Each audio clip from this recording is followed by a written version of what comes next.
3. A festa da realeza de Cristo. 1. Razões para a introdução da festa.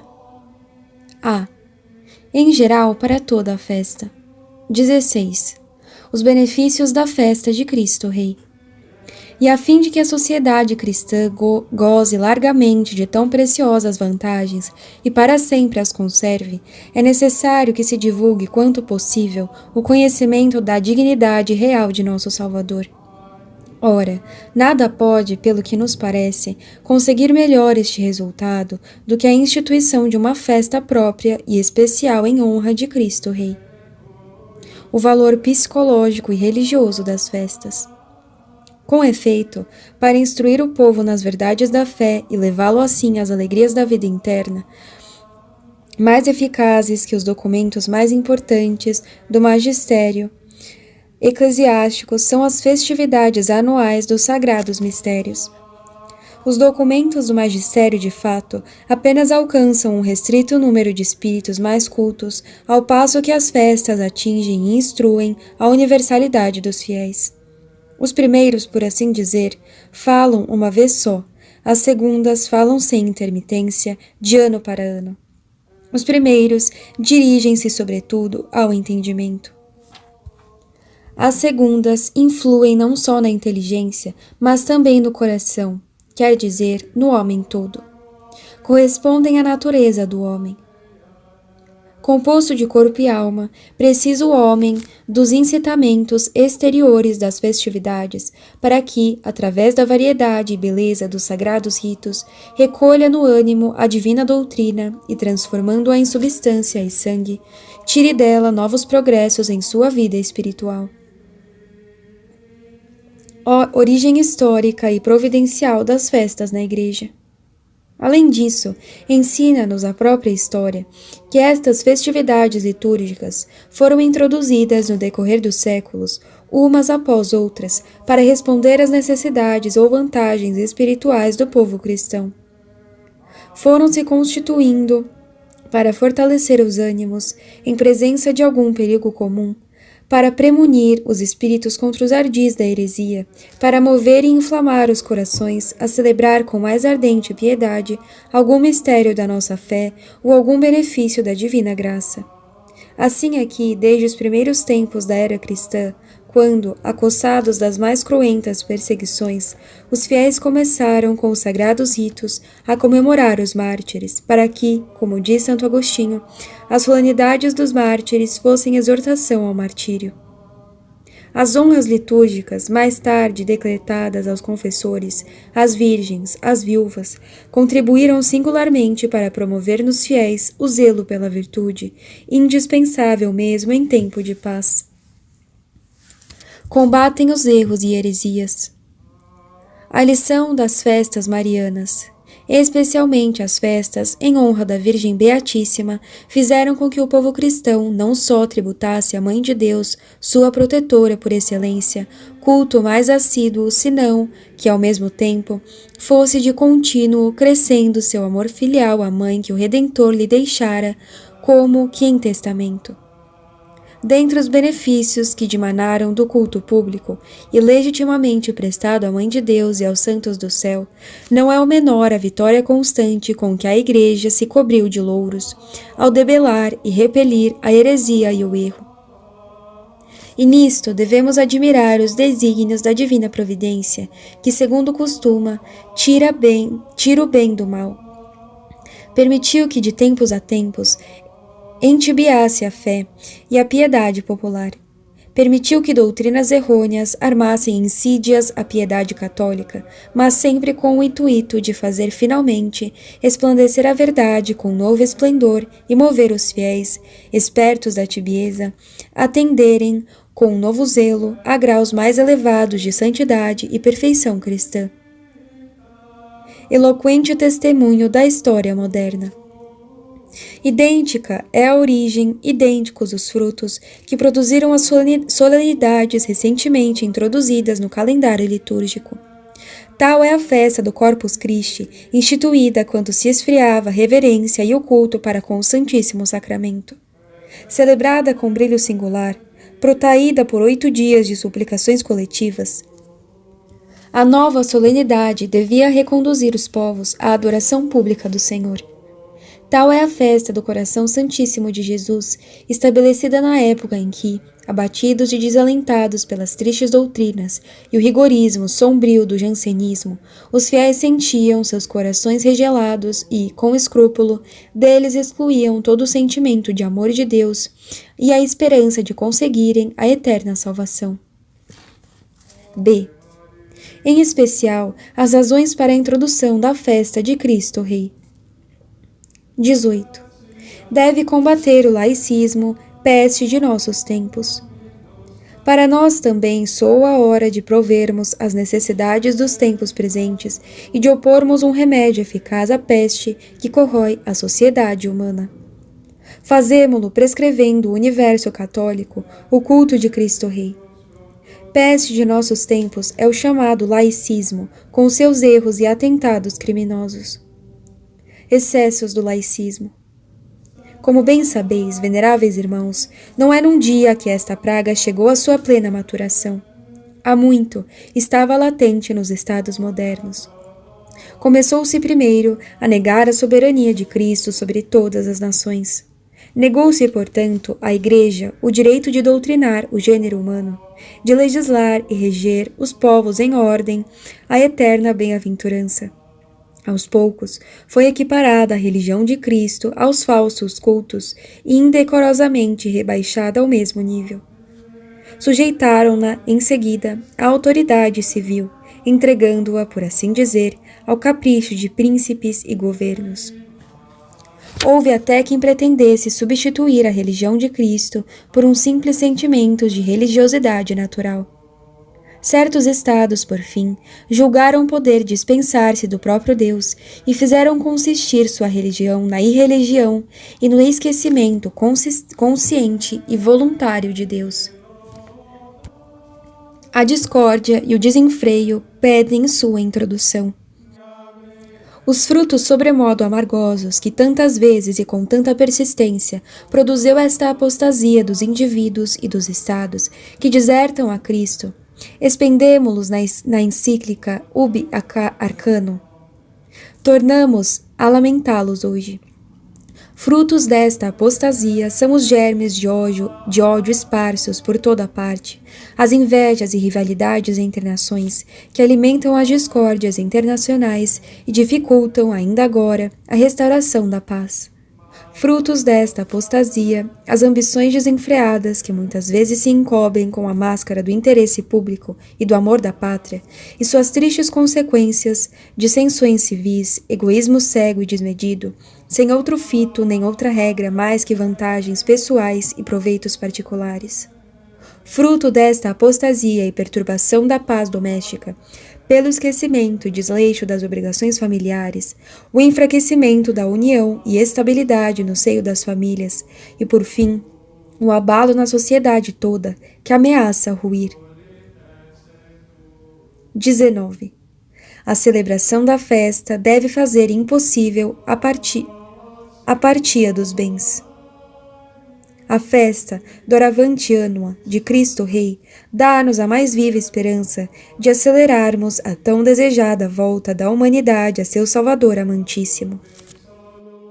Fora, com certeza, dever dos católicos apressar e preparar esta volta com diligente empenho. A muitos deles, contudo, pelo que parece, não toca na sociedade civil o posto e a autoridade que conviriam aos apologistas da fé.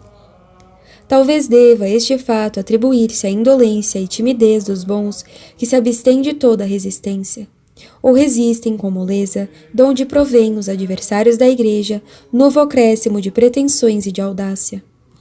Mas, desde que a massa dos fiéis se compenetre de que é obrigação sua combater com valentia e sem tréguas sob os estandartes de Cristo Rei, o zelo apostólico abrasará seus corações, e todos se esforçarão de reconciliar com o Senhor as almas que o ignoram ou dele desertaram. Todos, enfim, se esforçarão por manter inviolados os direitos do próprio Deus. A festa de Cristo Rei é remédio contra o silêncio vergonhoso. Mas não basta. Uma festa, anualmente celebrada por todos os povos em homenagem a Cristo Rei, será sobremaneira eficaz para condenar e ressarcir de algum modo esta apostasia pública, tão desastrada para as nações, gerada pelo laicismo.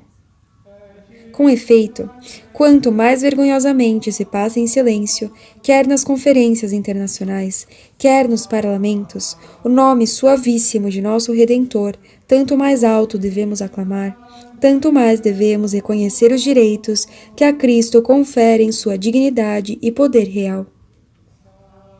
20. O tempo é maduro para a festa, sua lenta preparação. E quem não vê que, desde os últimos anos do século passado, se ia de modo admirável, preparando o caminho à instituição desta festa? Ninguém, com efeito, ignora como, nos livros que se escreveram nas várias línguas do mundo inteiro, este culto foi explicado e doutamente defendido.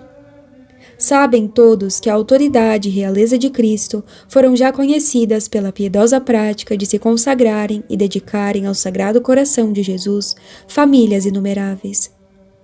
E não só famílias, mas também estados e reinos que praticaram o mesmo ato.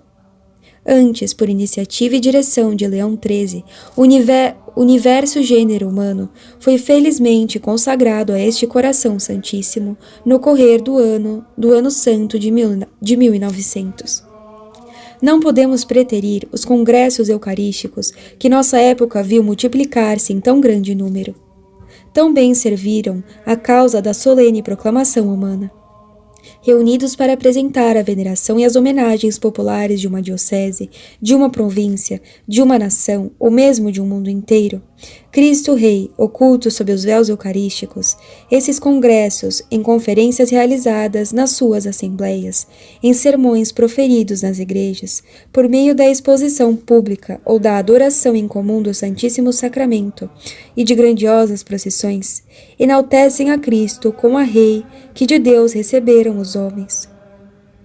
Este Jesus, que os ímpios recusaram acolher quando veio a seu reino, pode-se dizer com toda a verdade que o povo cristão, movido por uma inspiração divina, vai arrancá-lo ao silêncio e, por assim dizer, à obscuridão dos templos, para levá-lo, qual triunfador, pelas ruas das grandes cidades e reintegrá-lo em todos os direitos de sua realeza. 21. Ocasião propícia para a instituição da festa. Para a realização deste nosso desígnio, de que acabamos de falar, oferece-nos ensejo sumamente oportuno o ano santo que finda. Este ano veio relembrar ao espírito e ao coração dos fiéis os bens celestes que sobrepujam todo o sentimento natural. Em sua bondade infinita, Deus restitui a uns a sua graça e confirma a outros no bom caminho, infundindo-lhes novo ardor para aspirarem os dons mais perfeitos. Quer atendamos às numerosas súplicas que nos foram dirigidas, quer consideremos os acontecimentos que se deram no decorrer do ano santo, sobeja razão nos assiste de pensarmos que deveras, para nós, soou a hora de proferirmos a sentença tão ansiosamente de todos aguardada, e que decretemos uma festa especial em honra de Cristo, Rei de todo o gênero humano. Durante este ano, com efeito, como a princípio dissemos, este divino Rei, de veras admirável em seus santos, conquistou novos triunfos com a elevação às honras dos altares de mais um manípulo de soldados seus.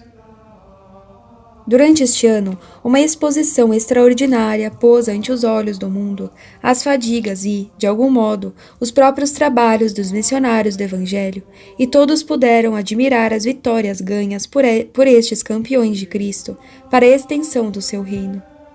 Durante este ano, finalmente, com o centenário do Concílio de Nicéia, comemoramos contra os seus detratores a defesa e definição do dogma da consubstancialidade do Verbo manado com seu Pai, verdade na qual descansa, como em fundamento, a soberania de Cristo sobre todos os povos.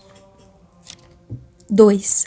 A instituição litúrgica e o anúncio da festa de Cristo Rei. 22. As disposições litúrgicas sobre a festa e consagração. Portanto, em virtude de nossa autoridade apostólica, instituímos a festa de nosso Senhor Jesus Cristo Rei, mandando que seja celebrada a cada ano, no mundo inteiro, no último domingo de outubro, imediato à solenidade de Todos os Santos.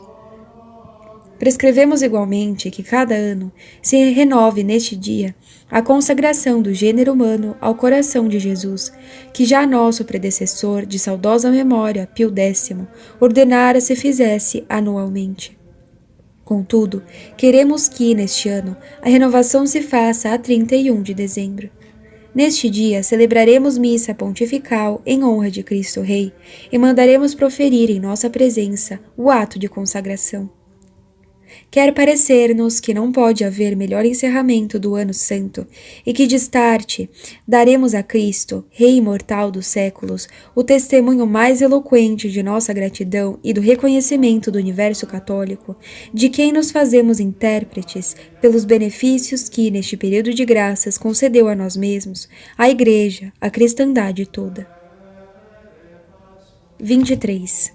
A explicação teológica da nova festa. É escusado, veneráveis irmãos, explicar-vos longamente os motivos de uma festa especial em honra de Cristo Rei. Pois, conquanto outras festas já existentes enalteçam e de algum modo glorifiquem sua dignidade real, basta, contudo, observar que, se todas as festas de Nosso Senhor têm a Cristo, segundo a linguagem dos teólogos, por objetivo material, de modo algum é o poder e apelativo de Rei, objeto formal das mesmas. 24. Os motivos que fizeram eleger o último domingo de outubro. Fixando a nova festa em um domingo, quisemos que o clero não fosse o único em prestar suas homenagens a Cristo Rei, com a celebração do Santo Sacrifício e a reza do Santo Ofício, mas que o povo, desimpedido de suas ocupações ordinárias e animado de santa alegria, pudesse dar a Cristo, como a seu Senhor e soberano, um manifesto testemunho de obediência. Finalmente, mais apropriado nos pareceu o último domingo de outubro, porque este domingo, em certo modo, encerra o ciclo do ano litúrgico. Destarte os mistérios da vida de Cristo, memorados no decorrer do ano que finda, terão na solenidade de Cristo Rei seu como termo e coroa. E antes de celebrar a glória de todos os santos, a liturgia proclamará e enaltecerá a glória daquele que em todos os santos e em todos os eleitos triunfa. Prescrições papais relativas à festividade. É dever, é direito vosso, veneráveis irmãos, fazer preceder a festa por uma série de instruções que se deem, em dias determinados, nas diferentes paróquias, para instruir acuradamente o povo da natureza, significado e importância desta festa, por onde os fiéis regulem a sua vida em modo a torná-la digna de súditos leais e submissos de coração à soberania do Divino Rei. 3. Os benefícios que desta festa se esperam. 25. Benefícios que obterão a Igreja, a proclamação de seus direitos. Ao fecharmos esta carta, quiséramos ainda, veneráveis irmãos, expor-vos brevemente os frutos que, tanto para a Igreja e a sociedade civil, como para cada um dos fiéis, esperamos deste culto público prestado a Cristo Rei. A obrigação de tributar à soberania de nosso Senhor as homenagens a que nos referimos relembra, juntamente aos homens, os direitos da Igreja. Instruída por Cristo, que lhe deu a forma orgânica de sociedade perfeita, exige, em virtude deste direito, que dimana de sua origem divina e que ela não pode abdicar, a plena liberdade, a independência absoluta do poder civil. No desempenho de sua divina missão de ensinar, reger e conduzir à eterna felicidade todos os membros do reino de Cristo, não pode, de modo algum, depender de vontade estranha. 26. Liberdade para as ordens religiosas.